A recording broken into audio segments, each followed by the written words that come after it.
नमस्कार दोस्तों, study IQ पर आप सभी का स्वागत है। मैं हूं डॉक्टर महिपाल राठौड़ और आज हमारे साथ मौजूद हैं सिविल सेवा परीक्षा 2019 में रैंक 274 हासिल करने वाली मिस ऋचा रत्नम, जो सिवान बिहार से हैं। ऋचा जी, स्वागत है आपका स्टडी आईक्यू प्लेटफॉर्म पर। Thank you sir, thank you very much.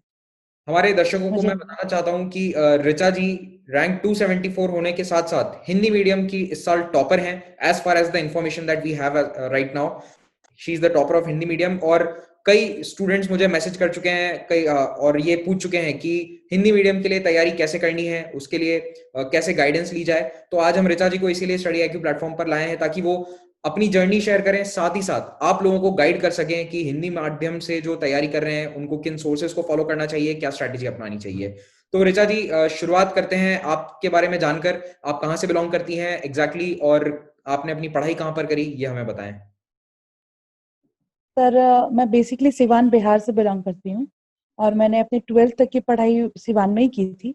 उसके बाद से मैंने बीटेक किया कंप्यूटर साइंस में Vivekananda institute of technology Jaipur से।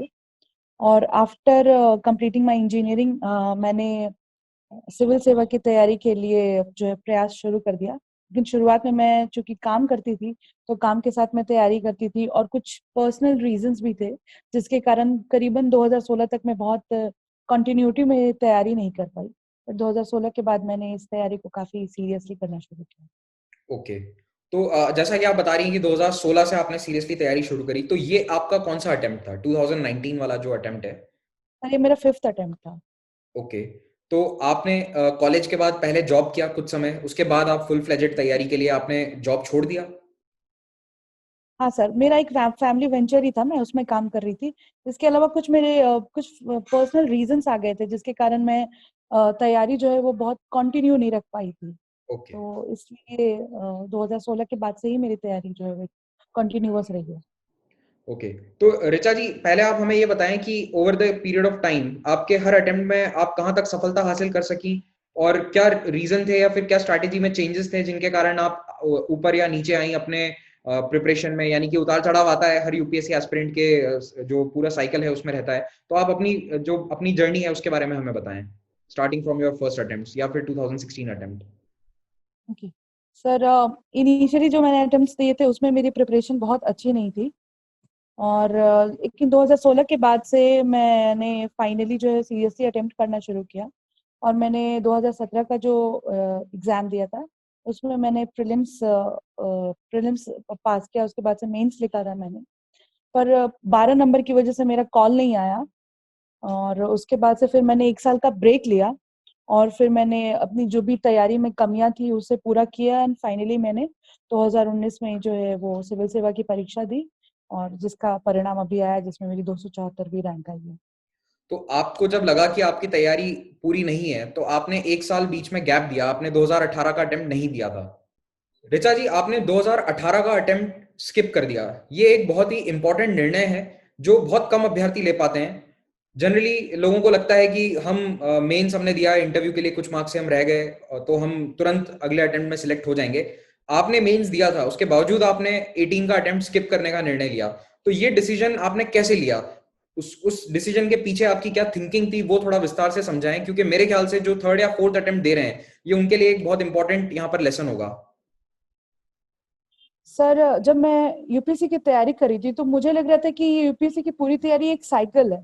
तो इसमें आप क्या होता है कि एक बार आप एग्जाम देते रह जाते हैं, कुछ नंबर से आपका रह जाता है तो आपको लगता है अरे कुछ नंबर से रह गया, और आप उस साइकिल में वापस से लग जाते हो कि अरे इस बार हो जाएगा, इस बार हो जाएगा, इस बार हो जाएगा।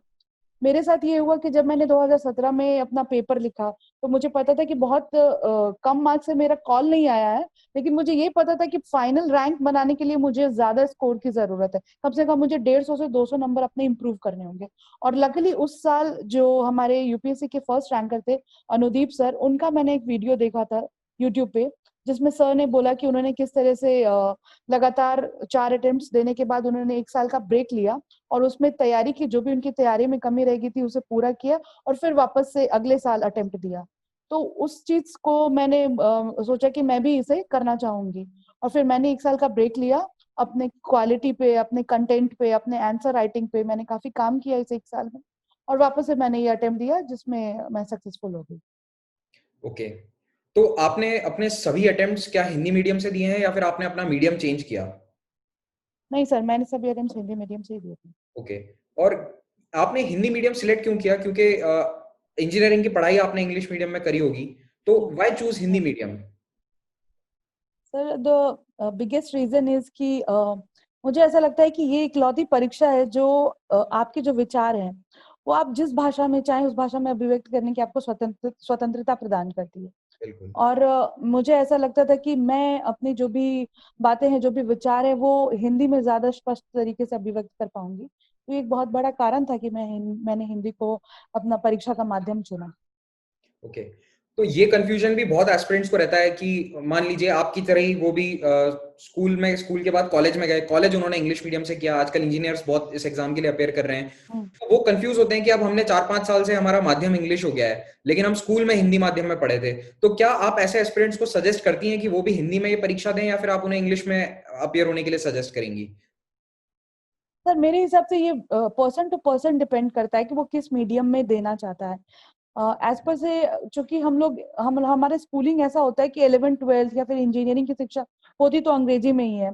और पर यूपीएससी का एग्जाम जो है वो आपको एक मौका देता है कि आप चाहें तो आप हिंदी मीडियम में दें, चाहे अंग्रेजी में दें। तो ये निर्भर करता है उस व्यक्ति पे कि वो किस माध्यम में इस परीक्षा में ज्यादा सहज महसूस करता है खुद को। मैं हिंदी में महसूस करती थी, इसलिए मैंने हिंदी में इस परीक्षा को दिया। बिल्कुल सही कहा आपने। मेरे ख्याल से ये पर्सन टू पर्सन डिपेंड करेगा। अगर आप अच्छे हैं अभिव्यक्ति में हिंदी में, तो आप जरूर हिंदी मीडियम चूज कीजिए। मेरा अगला सवाल है आपकी तैयारी से रिलेटेड।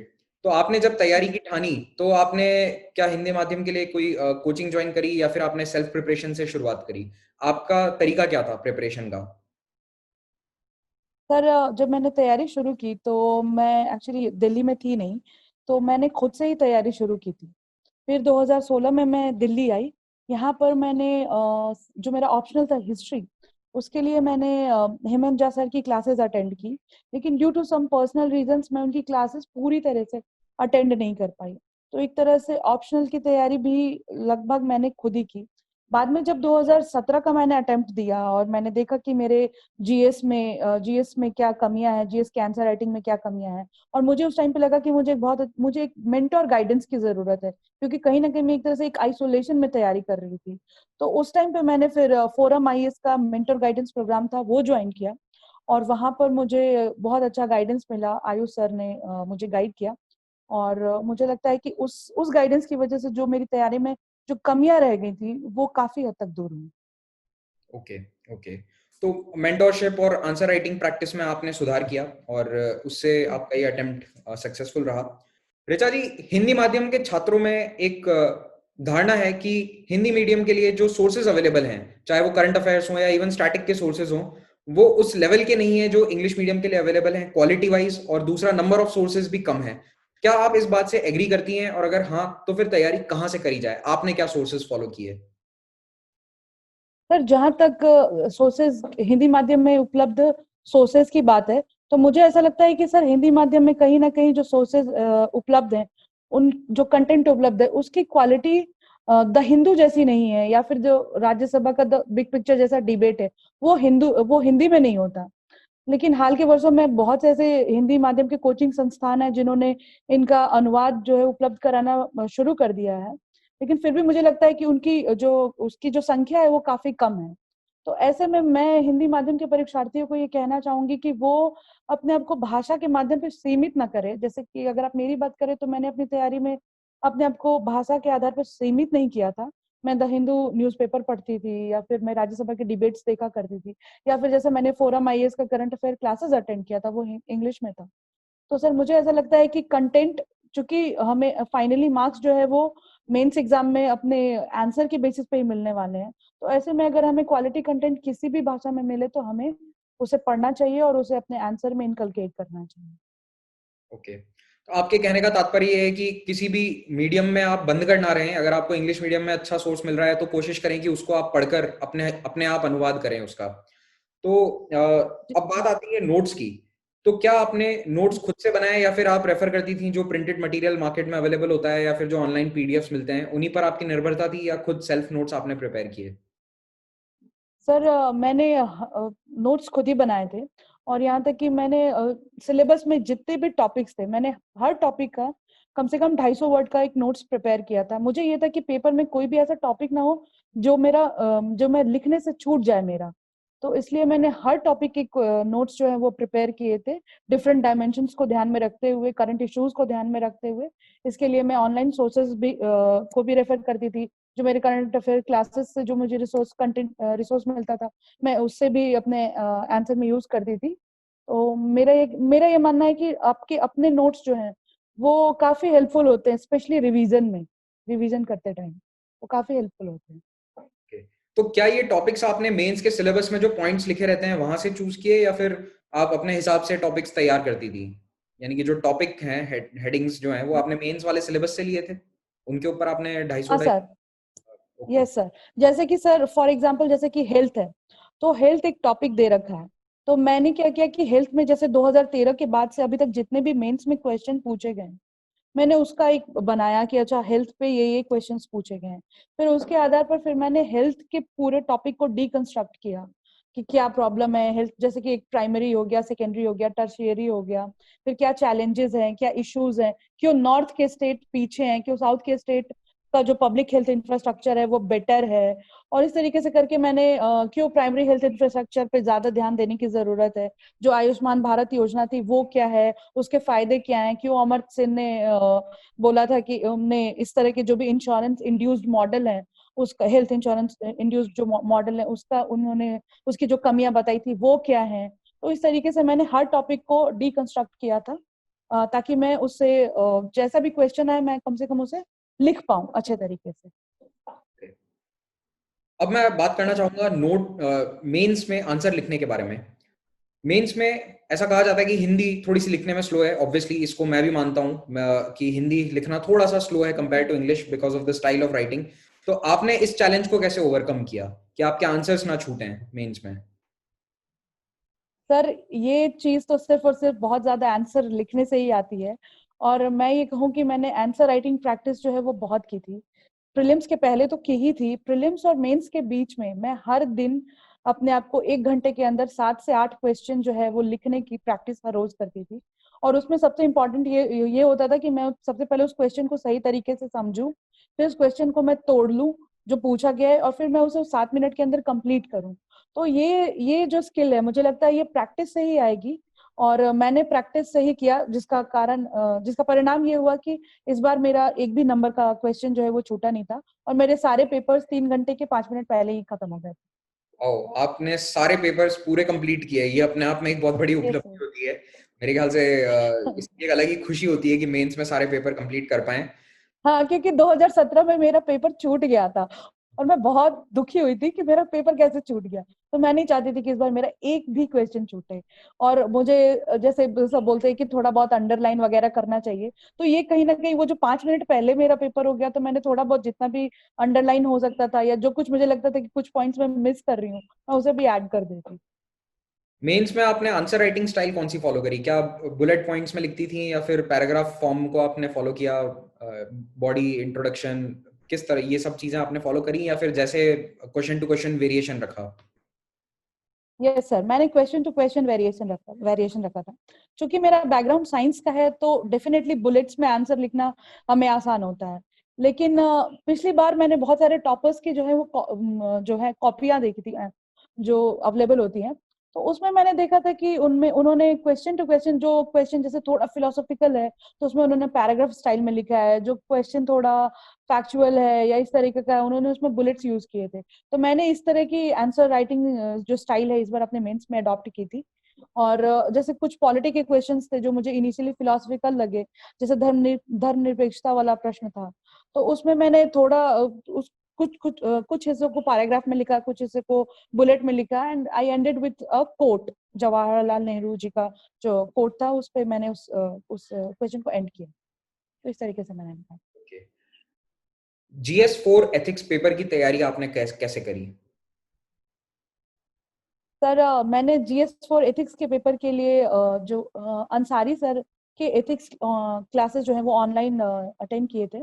इसके अलावा आयुष सर ने मुझे बहुत हेल्प किया था, उन्होंने नोट्स अवेलेबल कराए थे मुझे एथिक्स के। और साथ में एथिक्स के पेपर के लिए मुझे लगता है वो सबसे बेस्ट सोर्स है ऑनलाइन।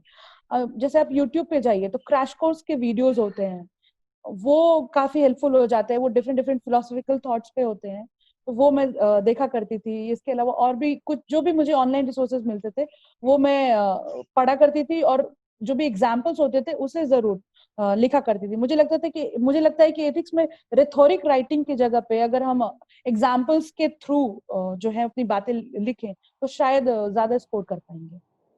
ओके, ऐसे पेपर के लिए कोई स्पेशल आपने प्रैक्टिस करी, बहुत सारे टॉपिक्स प्रिपेयर किए, या फिर you just went in with your knowledge और जैसे बन पड़ा आपने लिख दिया? नहीं सर, मैंने इससे के लिए एक बहुत अच्छी डिटेल्ड स्ट्रैटेजी बनाकर तैयारी की थी। इसके पहले भी जब मैंने 2017 में दिया था तो मेरे एस्से में 140 प्लस मार्क्स थे। तो मुझे ऐसा लगता था कि इस बार भी एस्से के पेपर में मैं अपना मार्क्स अच्छा लेके आना चाहती थी। तो इसके लिए मैंने वही किया, मैंने टॉपिक्स को तोड़ दिया, जैसे सोसाइटी सोशल किस तरीके के टॉपिक्स हो गए, जैसे वुमेन इश्यूज हो गए, या फिर हेल्थ हो गया, एजुकेशन हो गया, या इकोनॉमी में मैंने डिफरेंट डिफरेंट सेक्टर्स में तोड़ दिया, एग्रीकल्चर, एआई का एम्प्लॉयमेंट पे इम्पैक्ट, इस तरीके से। और जहां तक कंटेंट की बात है तो एस्से का कंटेंट डेफिनेटली जो आप जनरल स्टडीज के लिए पढ़ते हैं उसी से आता है, लेकिन इसके अलावा चूंकि आप यूपीएससी की तैयारी में आप पढ़ने के अभ्यस्त हो जाते हैं तो कुछ किताबें जो हैं वो आपको पढ़नी चाहिए। मुझे ऐसा लगता है कि उससे आपकी जो एस्से का जो राइटिंग और उसका जो कंटेंट होता है वो काफी इंप्रूव होता है। फॉर एग्जाम्पल सर, मैंने अमर्त्य सेन और जयंत दरेज की किताब थी भारत एक विरोधाभास, तो वो पढ़ी थी, और उससे मैंने स्वास्थ्य, शिक्षा, निर्धनता, ऐसे मुद्दे जो हैं उस पे मैंने काफी अच्छा कंटेंट मुझे मिला था उस किताब से। तो इस तरीके से मतलब हेल्प काफी मिल जाती है ऐसे, अगर हम कुछ किताबें पढ़े तो शायद मुझे लगता है इससे उससे आपका और इनरीच हो जाता है। ओके, तो ये तो थी मेंस की बात। मेंस में एक टॉपिक रह गया, ऑप्शनल आपका क्या था और आपने ऑप्शनल की स्ट्रैटेजी क्या रखी तैयारी की? सर मेरा ऑप्शनल हिस्ट्री था, और जहाँ तक तैयारी की बात है तो इनिशियली मैंने बताया कि मैंने हिस्ट्री के लिए जो है वो हेमंत सर के क्लासेस जो अटेंड किए थे, बट मैं कंप्लीट नहीं कर पाई थी। इस बार मैंने सिंघाता रजनीश सर के अंडर में मैंने हिस्ट्री के टेस्ट सीरीज लिए थे, और मैंने उन टेस्ट सीरीज को दिया था। मुझे लगता है ऑप्शनल ऑप्शनल जो है वो किसी भी एस्पिरेंट को ऐसा लेना चाहिए जिसमें वो काफी कंफर्टेबल फील करे, जिसमें उसको काफी इंटरेस्ट हो, और जिसमें उसे लगे कि अब दिन भर की जनरल स्टडीज और ये सब पढ़ाई करने के बाद कि वो ऑप्शनल को मतलब उसे बर्डन न लगे, उसे ऐसा लगे कि अच्छा ऑप्शनल है मेरा, मैं इसे पढ़ सकता हूँ, मैं इसमें लिख सकता हूँ। तो मेरी जो स्ट्रैटेजी थी वो ये थी कि चूंकि हिस्ट्री का सिलेबस बहुत वास्ट है तो मैंने वही किया, मैंने हिस्ट्री जो है वो जितने स्टैंडर्ड्स बुक्स हैं उनसे पढ़ाई करी। इसके अलावा मैं इग्नू इग्नू के वीडियोस जो हैं अवेलेबल हैं यूट्यूब पे डिफरेंट डिफरेंट टॉपिक्स पे, तो जहां मुझे लगता था कि मुझे इस पे वीडियो देख लेना चाहिए, सारे वीडियोस नहीं देखे लेकिन जो भी इंपॉर्टेंट लगता था मुझे, मैं उसके वीडियोस देखा करती थी, और उससे मुझे काफी हेल्प मिला। इसके अलावा सर अगर ऑप्शनल की आंसर राइटिंग की बात करूं तो डेफिनेटली रजनीश सर के जो मॉक टेस्ट थे वो देने से काफी मुझे उसका फायदा मिला इस बार। ओके, मेंस के बाद हम आते हैं इंटरव्यू स्टेज पर। तो इंटरव्यू का आपका एक्सपीरियंस कैसा रहा, कैसे आपने तैयारी करी और किन लाइंस पर आपका इंटरव्यू गया था? करंट अफेयर्स बेस्ड था या ऑप्शनल पर पूछा गया? What kind of interview was it? Sir मेरा इंटरव्यू 4 मार्च को था, और मैंने जो इंटरव्यू की तैयारी करी थी वो सर जैसे कि सब बोलते हैं कि इंटरव्यू में आपके डैफ पे बेसिक क्वेश्चंस पूछे जाते हैं, तो मैंने भी अपने डैफ रिलेटेड क्वेश्चंस जो है वो प्रिपेयर किए थे। और पूरी कि जैसे मेरा नाम है तो रिचा रत्नम है, तो एवरीबॉडी स्टार्ट आस्किंग मी कि आर यू साउथ इंडियन, तो यहाँ से स्टार्ट होती थी मेरी। फिर रत्नम क्यों, तो फिर मेरे नाम की स्पेलिंग थोड़ी RSCCHA है, तो स्पेलिंग पे मैं कि अच्छा ये स्पेलिंग क्यों है। फिर सिवान, तो सिवान आते ही आप कई सारी चीजें आ जाती हैं, तो सिवान से रिलेटेड, बिहार से रिलेटेड, बिहार के अभी अभी जो कुछ गवर्नमेंट ने जो नई स्कीम लॉन्च की है वो, या फिर बिहार की जो चुनौतियां जैसे बाढ़ है एक समस्या है तो वो, या फिर कि बिहार पीछे क्यों है बाकी अन्य राज्यों से, इस तरह के क्वेश्चंस। मेरा बैकग्राउंड हो गया, जैसे कंप्यूटर साइंस हो गया तो उसका एडमिनिस्ट्रेशन में यूज कैसे है, वो चीज हो गई। मेरी हॉबी थी, जैसे मुझे टेनिस देखना अच्छा लगता है, तो उससे रिलेटेड मैंने क्वेश्चंस प्रिपेयर किए थे। मेरा जो इंटरव्यू था वो पीके जोशी सर के बोर्ड ने लिया था, और करीबन 25 मिनट तक मेरा इंटरव्यू चला था। I was the last one. मेरा करीब 6 बजे इंटरव्यू हुआ था शाम को, और मेरे इंटरव्यू में जो है क्वेश्चंस लगभग मेरे डैफ के ही आसपास से पूछे गए थे, मेरे नाम से, सिवान से, बिहार से, मेरे ऑप्शनल्स रिलेटेड क्वेश्चंस, और कंप्यूटर साइंस का यूज एडमिनिस्ट्रेशन में, मेरे हॉबी रिलेटेड क्वेश्चंस टेनिस के बारे में। तो मुझे लगता है कि डैफ से रिलेटेड क्वेश्चंस ही प्रिपेयर को अच्छे से प्रिपेयर करना चाहिए इंटरव्यू के तैयारी में। ओके, वैसे ये तो मैं भी जानना चाहूंगा कि आपके नाम में जो रत्नम है उसका तात्पर्य क्या है? अगर आप बताना चाहें तो बता सकती हैं, if you are comfortable to say that. Sure sir. Actually sir मेरे पापा हिस्ट्री के प्रोफेसर हैं, रिटायर्ड प्रोफेसर। ओके। तो मैं जब पैदा हुई तो उन्हें ऐसा लगा कि घर में एक बेटी के रूप में रत्न पैदा हुई है, तो उन्होंने इसलिए मेरा नाम ऋचा रखा और रत्नम लगा दिया कि पुत्री रत्न है उनकी, वाओ, इसलिए। Such a beautiful thought behind your name. आपके पिता को नमन है इस विचार के लिए। मैं चाहूंगा कि भारत के सभी पिता इसी प्रकार से सोचें कि उनके घर जो पुत्री पैदा हुई है वो एक रत्न है, और उन्हीं उनको बिल्कुल पढ़ाएं लिखाएं और आपके जैसा बनाएं, बिल्कुल आप एक रोल मॉडल बने उनके लिए। तो ऋचा जी, आपने बिल्कुल अपनी सर। पूरी स्ट्रैटेजी हमें बताई, हमारे साथ शेयर करी, समय दिया हमें, उसके लिए बहुत बहुत धन्यवाद। जाते जाते मैं आपसे कुछ धन्यवाद सर। कुछ लाइंस में आप चाहूंगा कि आप हिंदी माध्यम के अभ्यर्थियों के लिए कहें, क्योंकि एक धारणा सी बन रही है कि हिंदी माध्यम के बच्चों का सिलेक्शन नहीं हो रहा है, हिंदी माध्यम के एस्पिरेंट्स मेंस तक नहीं पहुंच पा रहे हैं, रैंक्स नहीं आ रही हैं, और specially in the last 2 years। तो आपका इस पर क्या कहना है? मैं चाहूंगा कि आप थोड़ा सा मोटिवेट करें हिंदी मीडियम के एस्पिरेंट्स को। मैं हिंदी माध्यम के सभी परीक्षार्थियों को कहना चाहूंगी कि यूपीएससी की तैयारी जो है, यदि हम सीरियसली 1 साल 1.5 साल करते हैं, तो मुझे लगता है कि ये एग्जाम आप क्रैक कर सकते हो। मैंने क्रैक किया है। मैंने गैप मतलब मैंने ड्रॉप किया और उस साल मैंने तैयारी करी और फाइनली आई गॉट सेलेक्टेड। तो मुझे ऐसा लगता है कि ऐसा बिल्कुल नहीं है कि हिंदी माध्यम में सिलेक्शन नहीं होगा। मुझे लगता है जो हमारी आंसर राइटिंग है, 2 चीजें जो है हिंदी माध्यम में, मुझे लगता है दो चुनौतियां हैं, उसे जरूर सभी अभ्यर्थियों को एड्रेस करने की जरूरत है। पहला है कि आंसर राइटिंग, आपकी जो स्पीड है और जो स्किल है वो इम्प्रूव करना है आपको। तो इस स्पीड का मतलब मुझे ऐसा लगता है कि पेपर आपका छूटना नहीं चाहिए। जैसा कि आपने भी कहा था कि हिंदी माध्यम में पेपर कंप्लीट करना एक चैलेंज है। पहले तो ये कि पेपर आपका ना छूटे, और दूसरी ये कि सर जो कंटेंट है वो क्वालिटी कंटेंट होना चाहिए आपका। और इसके लिए अगर आपको हिंदी भाषा के अलावा अगर आपको अंग्रेजी भाषा से अगर वो कंटेंट मिलता है, तो मुझे लगता है कि उसे भी आपको पढ़ना चाहिए और उसका अनुवाद करके आप उसे अपने आंसर में डालें, और आंसर राइटिंग स्किल और इन सबको का और अपना इम्प्रूव करें। और मुझे लगता है कि मैं चाहूंगी कि अगले साल जो है वो हिंदी माध्यम का रिजल्ट बहुत अच्छा है और हमें टॉप 100 में कम से कम 20 से 25 लोग देखने को मिले। ये मेरी शुभेच्छा है, मेरी दिली ख्वाहिश है। बहुत ही अच्छा और मोटिवेटिंग बातें कही आपने। Thank you so much for taking the time out for us. बहुत बहुत धन्यवाद आपको समय निकालने के लिए, एंड इसी के साथ आप सबसे अलविदा लेते हैं। Thank you very much for watching this. Thank you sir. Thank you tennis.